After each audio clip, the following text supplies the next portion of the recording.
ہم کریں گے ہر مظلوم کی حمایت۔ बिस्मिल्लाहिर्रहमानिर्रहीम। अस्सलाम वालेकुम। मैं हूं हुरैन फातिमा और आप देख रहे हैं हिमायती न्यूज HD चैनल। नजर डालते हैं आज की अहम खबरों पर।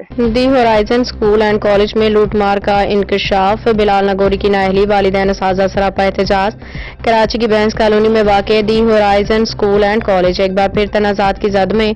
वालिदैन का इल्ज़ाम है कि स्कूल इंतजामिया महंगी किताबें, वर्दियाँ और दीगर सामान मखसूस दुकान से ज़बरदस्ती खरीदने पर मजबूर कर रही है। मुज़ाहिरीन का कहना है कि खुली लूटमार है, जिसके खिलाफ उन्होंने शदीद एहतजाज किया। पुलिस ने मौके पर पहुंच के हालात में काबू पा लिया। सूरत हाल इस वक्त संगीन हुई जब स्कूल के नुमाइंदे साजिद टालानी ने इतराफ़ किया कि वो महदूद इख्तियारात रखते हैं और फैसले कहीं और से मुसल्लत किए जा रहे हैं। काशिफ नगोरी ने भी अपने बेबस होने का इतराफ़ किया और कहा कि वो सिर्फ बिलाल नगोरी की बात मानते हैं।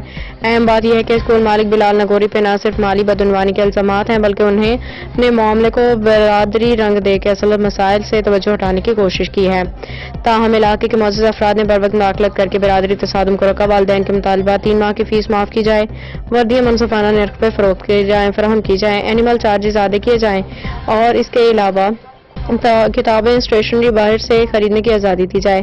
उस्ताज़ के लिए खुशखबरी, तमाम टीचर चौकीदार और हेल्पर्स की तनख्वाह में 20% इजाफा किया जाए। रोजनामा हिमायती न्यूज़ इस मामले पे मुसलसल नजर रखे हुए है। जब तक वालिदैन को इंसाफ नहीं मिलता, ये आवाज़ हर कोने में बुलंद करता रहेगा। ये थी हमारी स्पेशल इंटरनेशनल रिपोर्ट। मज़ीद खबरों के लिए साथ रहिए। हाकिम अली दाल की रिपोर्ट। अब तक के लिए इतना ही। मजीद खबरों और अपडेट्स के लिए देखते रहें हिमायती न्यूज HD चैनल।